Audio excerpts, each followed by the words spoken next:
Hello students, Namaste. You are most welcome to 12th class chemistry English medium.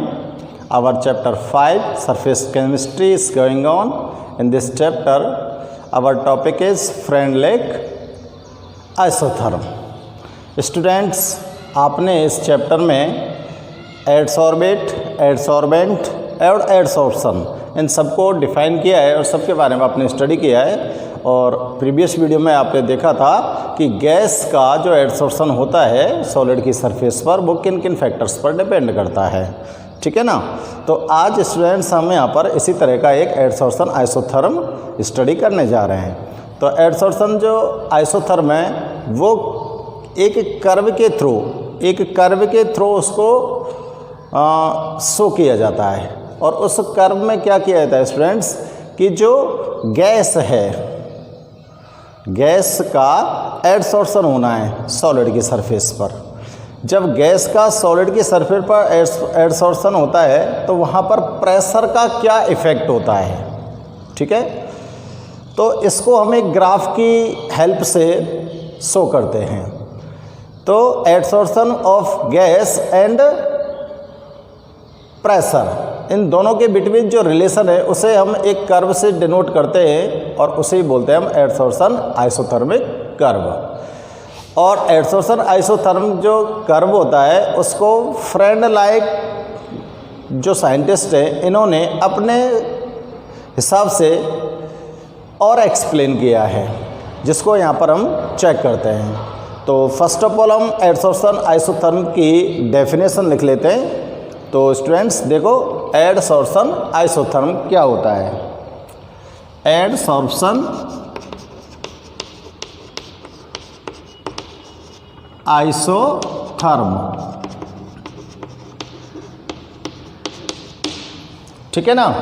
तो इसको check करते हैं। The relation between amount of adsorbing gas,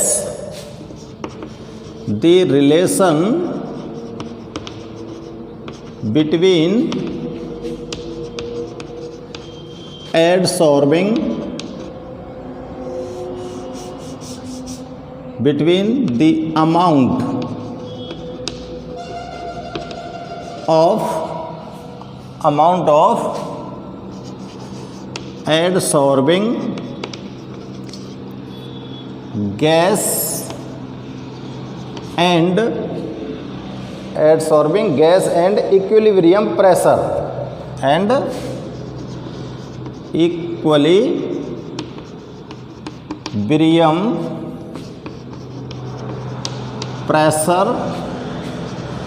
at constant temperature को क्या करना है, कांस्टेंट रखना है। At constant temperature is called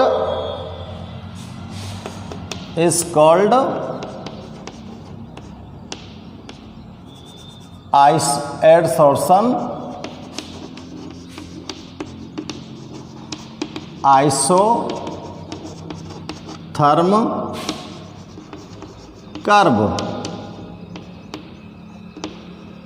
तो एडसॉर्प्शन आइसोथर्म कर्व यानी कि ये एक ग्राफ होता है। और ये ग्राफ जो होता है वो किस किस के बिटवीन होता है स्टूडेंट्स, ये होता है जो एडसॉर्बिंग गैस है उसकी अमाउंट कितनी है, अमाउंट ऑफ एडसॉर्बिंग गैस, और जो इक्विलिब्रियम प्रेशर होता है। इक्विलिब्रियम प्रेशर कहाँ पर होता है, सैचुरेटेड प्रेशर पर।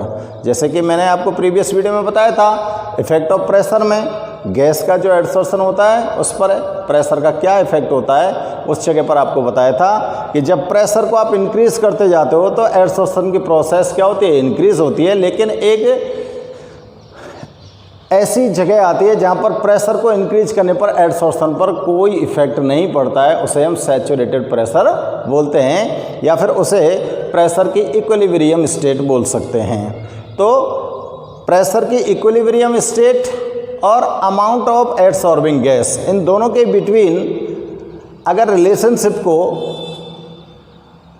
शो किया जाए तो वह जो ग्राफ बनेगा उस ग्राफ में, वो जो ग्राफ बनेगा उस ग्राफ को क्या बोलोगे आप, एडसॉर्प्शन आइसोथर्म कर्व बोलेंगे, ठीक है ना। अब इस एडसोर्सन आइसोथर्म कर्व को किसने एक्सप्लेन किया? फ्रेंड लाइक ने। तो इसके अकॉर्डिंग ये ग्राफ किस तरह से प्लॉट करते हैं? डिफरेंट पोजीशंस में। तो इसको यहाँ पर हम चेक करते हैं स्टूडेंट्स।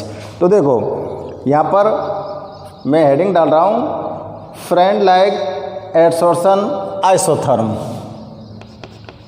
आप हेडिंग डाल देंगे friend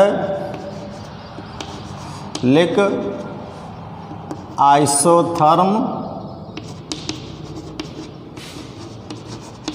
adsorption.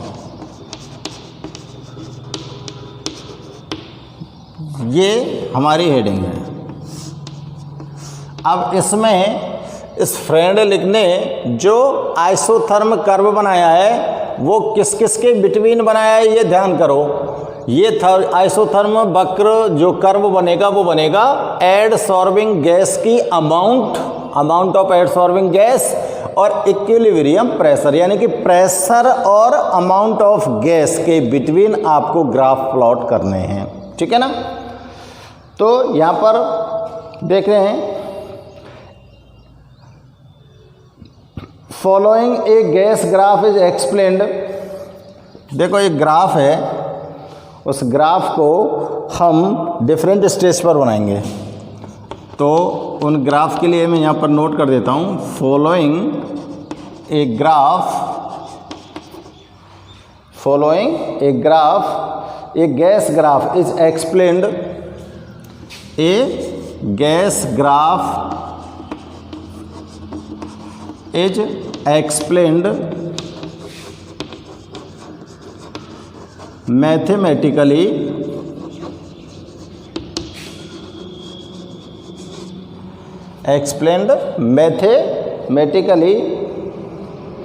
by friend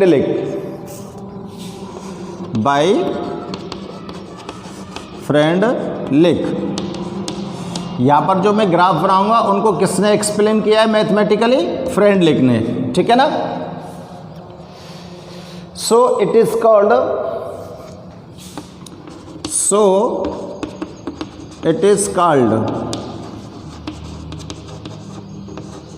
friend leak isotherm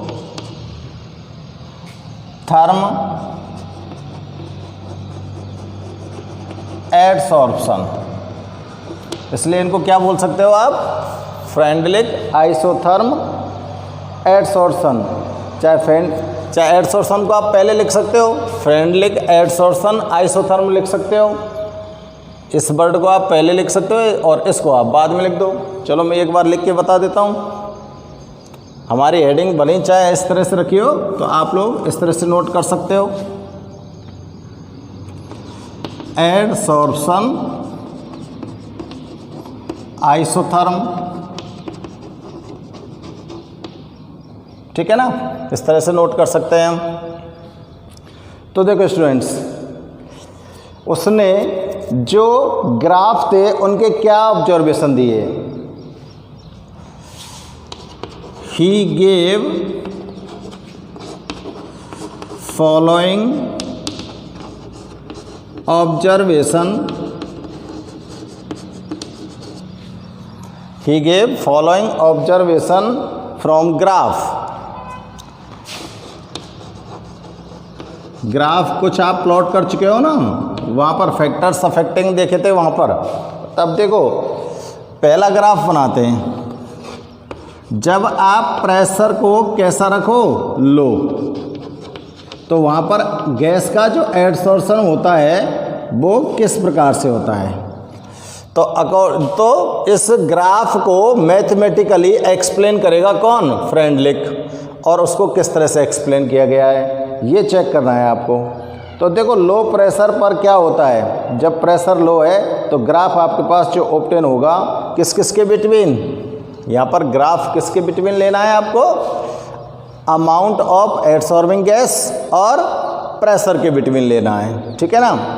pressure को क्या रख लिया है आपने? लो रख लिया है। तो अमाउंट ऑफ गैस क्या है? एडसॉर्बिंग गैस, उसको क्या ले लेते हैं हम? x/m, ठीक है ना, क्योंकि x तो क्या है? मास ऑफ एडसॉर्बेट और m क्या है, मास ऑफ एडसॉर्बेंट।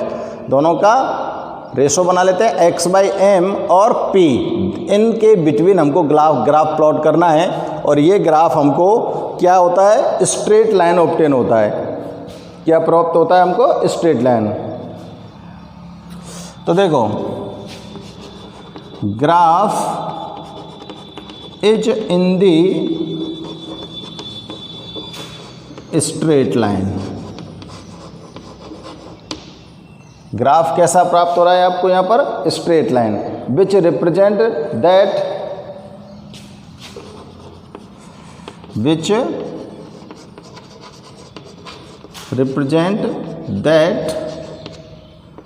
x/m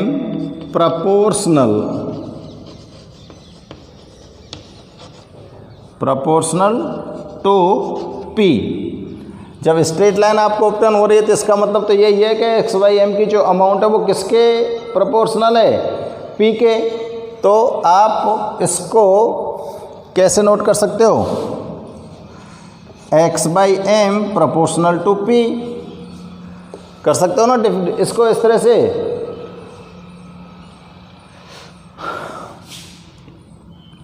और प्रोपोर्शनल के साइन को जब हटाओगे तो क्या करोगे, एक कांस्टेंट रखोगे kp, क्या रख देंगे, कांस्टेंट रख देंगे।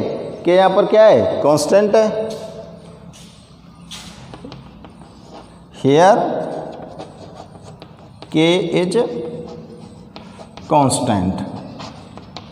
और इसका आप ग्राफ प्लॉट कर दो आप, स्ट्रेट लाइन।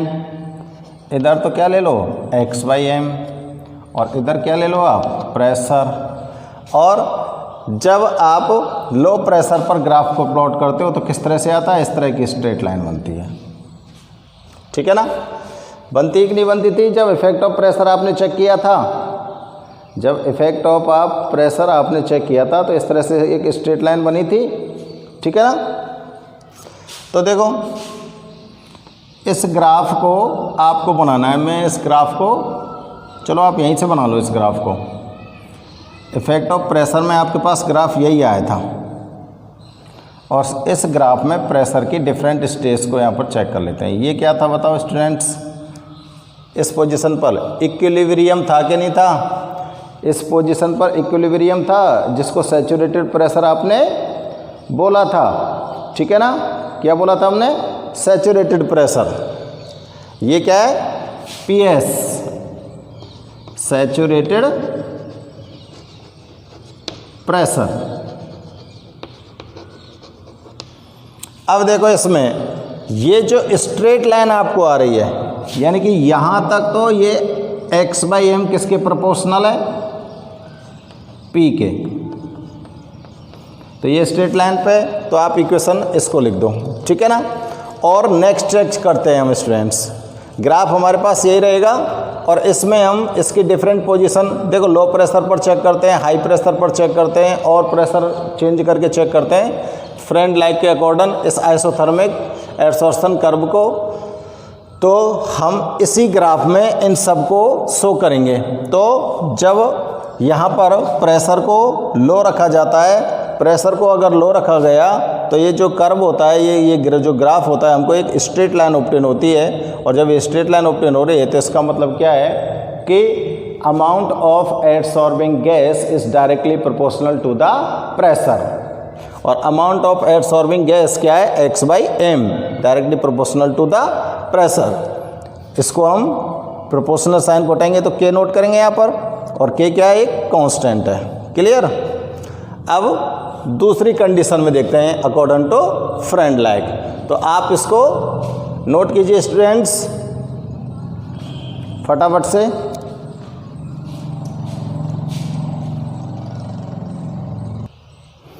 देखो लो प्रेशर पर हमने चेक कर लिया। अब देखो दूसरा चेक करते हैं B। उसमें 1 नंबर डाला था तो यहाँ 2 नंबर डाल दो। एट हाई प्रेशर, अब प्रेशर को आप हाई कर दो। जब प्रेशर को आप लोग हाई कर देते हो, यानी कि प्रेशर को इंक्रीज कर दिया आपने, प्रेशर को जब इंक्रीज कर दिया तो एडसॉर्प्शन भी एक साथ क्या हो जाता है, इंक्रीज हो जाता है। होता है कि नहीं होता है? और एडसोर्सन एकदम इंक्रीज होता है तो इट मीन्स यहाँ पर भी क्या हो गया, x/m डायरेक्टली प्रोपोर्शनल हो गया किसके, प्रेशर के, हो गया ना, ठीक है ना। तो डायरेक्टली प्रोपोर्शनल हो गया और एक स्थिति ऐसी आएगी कि इस हाई प्रेशर पर गैसों का जो एडसोर्सन होगा वो क्या हो जाएगा, 0, यानी कि कोई भी एडसोर्सन की प्रोसेस नहीं होगी। ज़्यादा प्रेशर पर एक निश्चित लिमिट तक तो होती है, ये आपको बताया था। तो यहाँ पर देखते हैं, जब आप प्रेशर को हाई रखते हो तो graph is completely horizontal, graph is completely horizontal, ये हो गया ना हॉरिजॉन्टल, हाई प्रेशर पर ग्राफ कैसा हो गया, हॉरिजॉन्टल हो गया। There is no effect of pressure, और there is no effect of pressure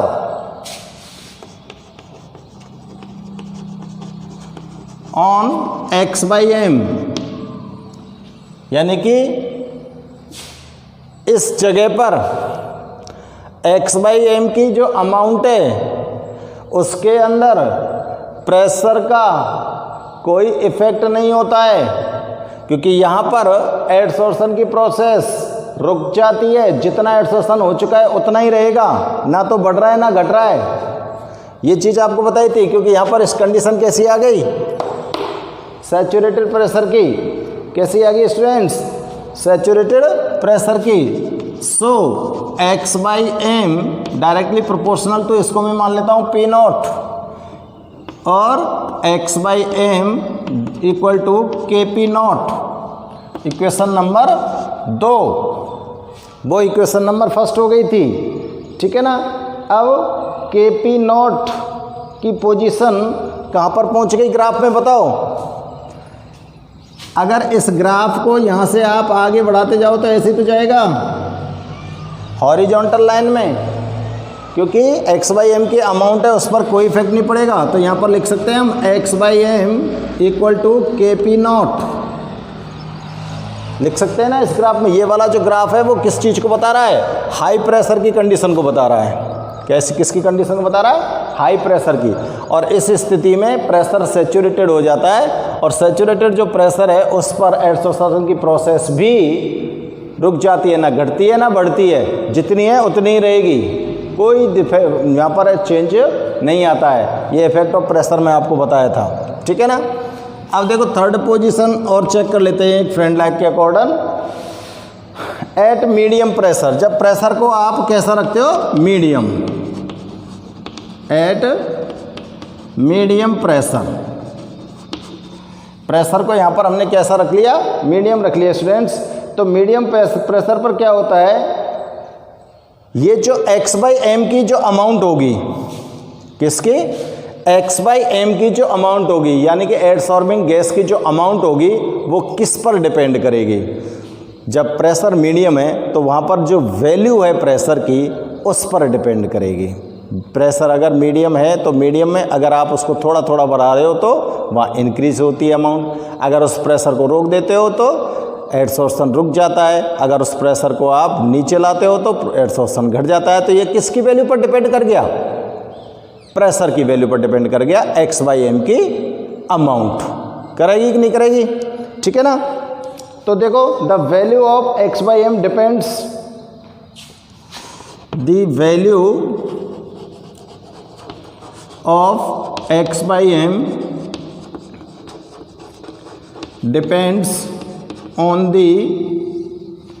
depends on the power of pressure, power of pressure, pressure की पावर पर डिपेंड करती है स्टूडेंट्स, यहाँ पर x/m की जो वैल्यू होती है, ठीक है ना। अब ये इसकी जो वैल्यू हो सकती है, किसकी, x/m की, वो कितनी हो सकती है, whose value between 0 to 1, ये 0 से 1 के बीच में हो सकती है। किसकी? x/m की वैल्यू हो सकती है ना। तो लिख सकते हैं हम x/m प्रोपोर्शनल टू 1/n, यानी कि प्रेशर की जो पावर है उसको हमने डिनोट कर दिया 1/n से यहाँ पर, ठीक है ना। या और P के आगे आपको क्या लगा देना है? K, बिकॉज आप प्रोपोर्शनल साइन को हटा रहे हो। अब अगर हम इन दोनों साइड में लॉग ले लें, by taking log of both side, तो इसको कैसे लिखेंगे? By taking log of both side, तो देखो कैसे लिखेंगे इसको। log x/m equal to log k plus 1/n log p, ऐसे तो लिखेंगे। अगर दोनों साइड में हम log ले लें तो, ठीक है ना। और इसको हम बेटा कर्व पे कहाँ शो करें? इसको कर्व पर कहाँ शो करें? इसको कर्व पर वहाँ शो करेंगे जहाँ पर इसकी जो वैल्यू है वो 0 से बढ़ रही है, 0 से बढ़ रही है। तो कहाँ पर वैल्यू बढ़ रही है? इस जगह पर, यहाँ पर वैल्यू बढ़ती जा रही है। तो x/m इक्वल टू क्या लिखोगे आप? k p 1/n। तो ये ग्राफ जो यहाँ पर ये तीनों सिचुएशंस को शो कर रहा है, इस ग्राफ को स्टूडेंट्स बोलेंगे आप फ्रेंड लाइक एडसोर्सन आइसोथर्म। इस ग्राफ को क्या बोलेंगे आप? Freundlich adsorption isotherm. ये कई बार एग्जाम में आपसे इस ग्राफ को प्लॉट करवा लिया गया है, ठीक है ना। एग्जाम में कई बार 1 नंबर का क्वेश्चन आता है और सीधे सीधे यही पूछा जाता है कि draw the plot the graph of Freundlich adsorption isotherm. तो आपको ये जो ग्राफ होगा ये हमको ध्यान रखना है ठीक ढंग से। और अगर हम ग्राफ को ठीक ढंग से ध्यान में रख रहे हैं तो स्टूडेंट्स आपको इस ग्राफ को किस तरह से बनाया गया है वो सिस्टम भी 3 सिचुएशंस जो यहाँ पर फ्रेंडलिक के द्वारा ली गई थी, लो प्रेशर पर, हाई प्रेशर पर और मीडियम प्रेशर पर, उन कंडीशंस को भी हमें ध्यान में रखना चाहिए, ठीक है। तो आप इस ग्राफ को बनाइए स्टूडेंट्स।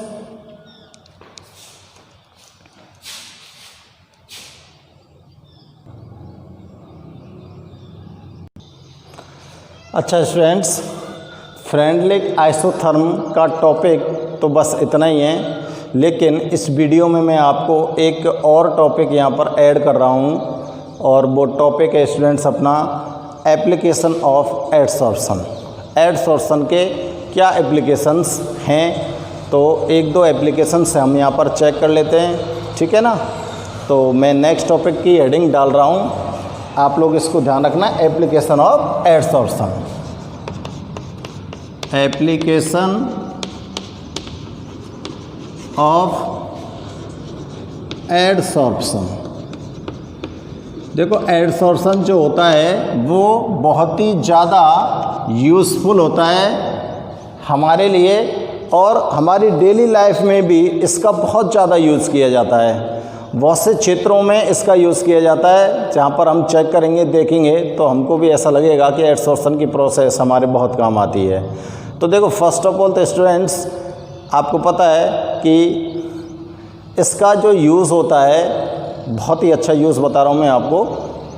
मास्क, गैस मास्क हैं, कोरोना का टाइम चल रहा है, मास्क की याद आ जाएगी तो मास्क से याद रखना।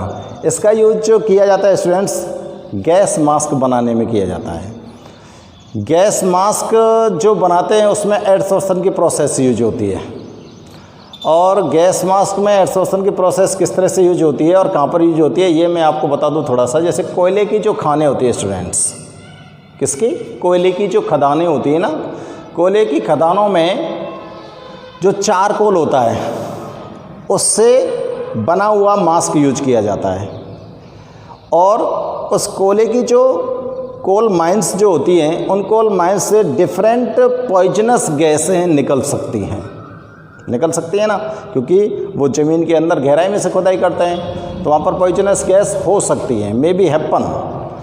तो उन पॉइजनस गैसेस से अपने आप को सेफ करने के लिए वहाँ पर इस गैस मास्क का यूज़ किया जाता है। और इस गैस मास्क का जब यूज़ करते हैं तो ये चारकोल जो होता है, वो चारकोल से मेड होता है ना मास्क, तो ये चारकोल जो होता है वो क्या करता है, ये पॉइजनस गैस को एब्सॉर्ब कर लेता है अपनी सरफेस पर, और ओनली ऑक्सीजन गैस को रेस्पिरेशन के लिए जाने देता है। ठीक है, तो ये कितना अच्छा यूज़ है एब्सॉर्प्शन का, तो इसको नोट कर लेते हैं। ठीक है ना, तो gas mask number first use डाल देंगे स्टूडेंट्स, गैस मास्क। ठीक, तो देखो activated charcoal is used in gas mask. Activated charcoal is used in gas mask. किसका यूज़ करोगे, एक्टिवेटेड चारकोल का। ठीक है ना, which absorbs poisonous and harmful gases, which absorbs poisonous and harmful gases. ये क्या करता है, पॉइजनस और हार्मफुल गैसों का क्या कर लेता है, ये एब्जॉर्ब कर लेता है। और ये गैस कौन सी हैं, CO, CH4 present in air in coal mines. CO, CH4 present in coal mines, कोयले की जो खानें होती हैं उनके अंदर। भाई निश्चित है वहाँ पर कार्बन मोनोऑक्साइड और मीथेन गैस तो होनी है। ठीक है ना, क्योंकि आप गहराई में जब जाते हो तो वहाँ पर मीथेन गैस का तो होना ज़रूरी है, और कार्बन मोनोऑक्साइड भी हो सकती है, और दोनों के दोनों ही पॉइजनस होती हैं। आपके रेस्पिरेशन के अंदर अगर ये बॉडी के अंदर चली गई तो हमारी बॉडी का पूरा सिस्टम बिगड़ जाता है और यहाँ पर डेथ भी हो सकती है। तो उस जगह पर किसका यूज किया जाता है स्टूडेंट्स, एक्टिवेटेड चारकोल से बने हुए मास्क को वो वहाँ पर जो लेबर होती है वो यूज़ करती है, और यूज़ करने के बाद कोयले की खान में वो लोग काम करते हैं। ठीक है ना, नेक्स्ट इसका यूज़ देखते हैं स्टूडेंट्स हम कपड़ों की जो डाई करते हैं, कपड़ों की डाई करते हैं उसमें के अंदर भी एडसोर्प्शन प्रोसेस यूज की जाती है। अब यहाँ पर देखो ये चारकोल होता है ना, वो क्या कर रहा है, ये चारकोल इन गैसों का एडसोर्प्शन करता है अपनी सरफेस पर, और ये सरफेस पर ही रह जाती हैं गैस मॉलिक्यूल्स CH4 और CO के, और ये अंदर आपके रेस्पिरेशन के थ्रू नहीं पहुँच पाती हैं। ठीक है ना, तो इसी तरह से एडसोर्प्शन की जो दूसरी यूज़ है वो क्या है, in dyeing of clothes, in dyeing clothes, कपड़ों की डाई करते हैं यानी कि रंगते हैं कपड़ों को, तो एडसोर्प्शन प्रोसेस का यूज़ किया जाता है। तो देखो इसमें क्या कर सकते हैं आप, किसका यूज़ करते हैं, इसमें यूज़ कर सकते हैं हम स्टूडेंट्स एलम का, फिटकरी का यूज़ करते हैं कि किसी भी कपड़े पर आप जब कोई भी कलर, कोई भी डाई कर रहे हो तो उस टाइम पर क्या करते हैं, उसके अंदर थोड़ी बहुत फिटकरी मिला देते हैं। तो वो जो एलम होता है, वो एलम डाई के जो पार्टिकल्स होते हैं, कलर्ड पार्टिकल्स होते हैं, उनको अपनी सरफेस पर क्या कर लेगा, एडसॉर्ब कर लेगा, और सरफेस पर एडसॉर्ब कर लेगा तो वो आपके कपड़े पर चले जाएंगे, तो कपड़ों की डाई हो जाएगी। ठीक है ना, तो एडसॉर्प्शन का यूज़ हो गया ना। तो देखो alum is used in dyeing of clothes, alum is used in dyeing of clothes, ठीक है। कपड़ों की डाई में किसका यूज़ करते हो आप? एलम का। Where it adsorbs particles of dye, where it adsorbs particles of die.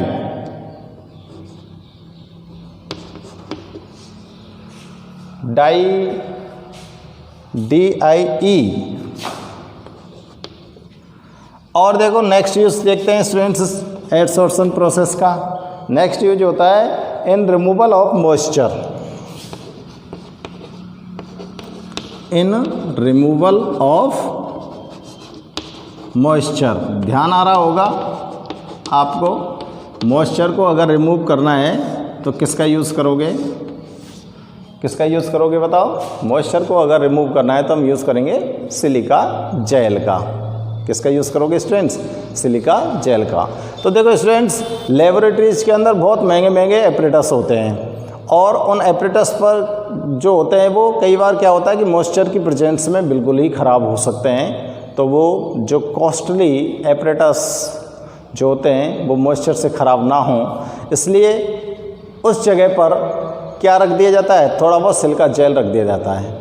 और वो सिलिका जेल क्या करेगा? वो उसके जो सराउंडेड एटमॉस्फेयर है उसमें जितने भी वाटर ड्रॉपलेट्स होंगे मॉइस्चर के, उन सब को एडसॉर्ब कर लेगा अपनी सरफेस पर, और उसके चारों ओर जो एटमॉस्फेयर रहेगा वो एकदम कैसा रहेगा? ड्राई। कैसा रह सकता है? ड्राई, ठीक है ना।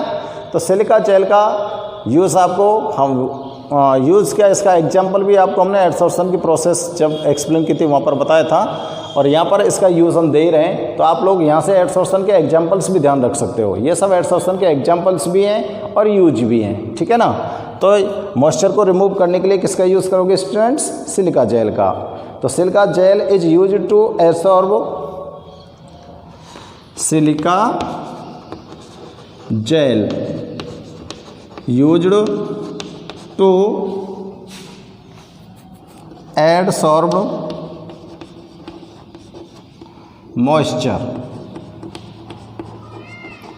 सिलिका जेल का यूज़ किस में किया जाता है? मॉइस्चर को एडसॉर्ब करने में। फ्रॉम एयर, फ्रॉम एयर यानी कि एयर से ये मॉइस्चर के यानी कि वाटर ड्रॉपलेट्स जो होती हैं उनको क्या कर लेती है? एडसॉर्ब कर लेती है, ठीक है ना। So it is used in such A costly, so it is used in such A costly apparatus. अभी बोल रहा था ना मैं, कॉस्टली एपरेटस होते हैं आपकी लेबोरेटरी वगैरह में या फिर कहीं भी कोई भी कंपनी वगैरह में या फैक्ट्री वगैरह में, which are adversely affected by moisture, which are adversely affected by moisture.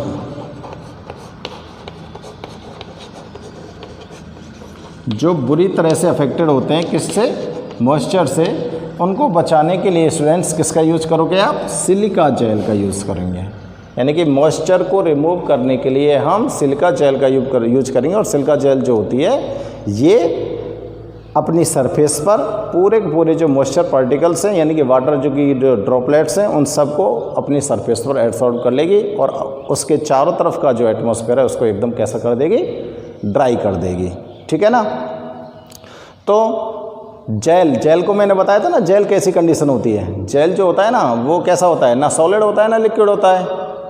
ये इन दोनों की एक मिडिल स्टेट होती है। सॉलिड और लिक्विड की जो मिडिल स्टेट होती है उसको हम जेल बोलते हैं। यानी कि बहुत ही गाढ़ा गाढ़ा सा सब्सटेंस होता है ये, ठीक है ना। और देखो स्टूडेंट्स, हम और इसका यूज़ कर सकते हैं कलर्ड इम्प्योरिटीज़ को रिमूव करने में, ठीक है ना। तो in the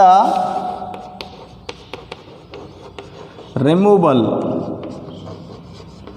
of colour impurities, colour impurities को रिमूव करने में इसका यूज़ किया जा सकता है। आपको पता ही है, मैंने इसका एग्जांपल आपको एडसॉर्प्शन की प्रोसेस, एडसॉर्प्शन की डेफिनेशन जहाँ पर दी थी वहाँ पर मैंने इसका एग्जांपल्स आपको बताया था, ठीक है ना।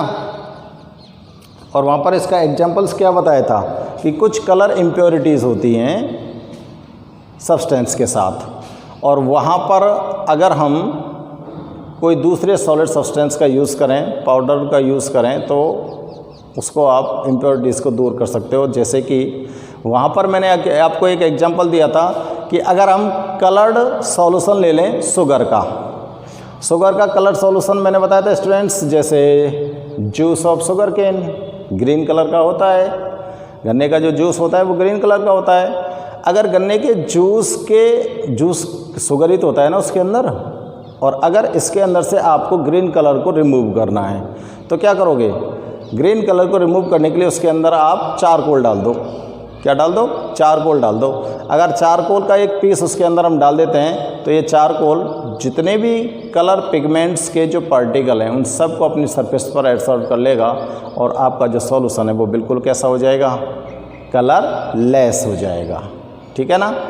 तो कोई भी ग्रीन नहीं, किसी भी कलर का कोई अगर सॉल्यूशन है, कोई भी सब्सटेंस है, उसके अंदर से अगर आपको कलर को रिमूव करना है तो एडसॉर्प्शन प्रोसेस के थ्रू आप ऐसा कर सकते हैं, ठीक है ना।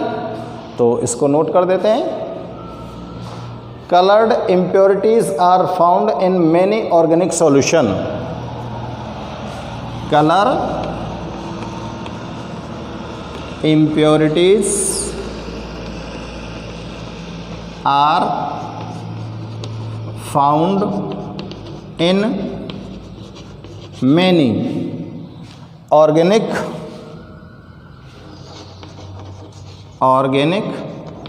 Solution.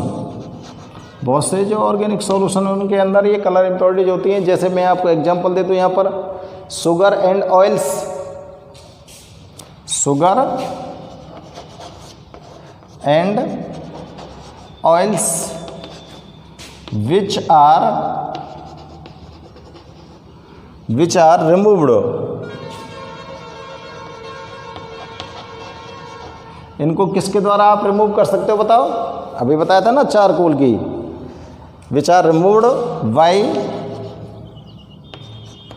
the help of charcoal की हेल्प से आप इनको क्या कर सकते हो स्टूडेंट्स, रिमूव कर सकते हो।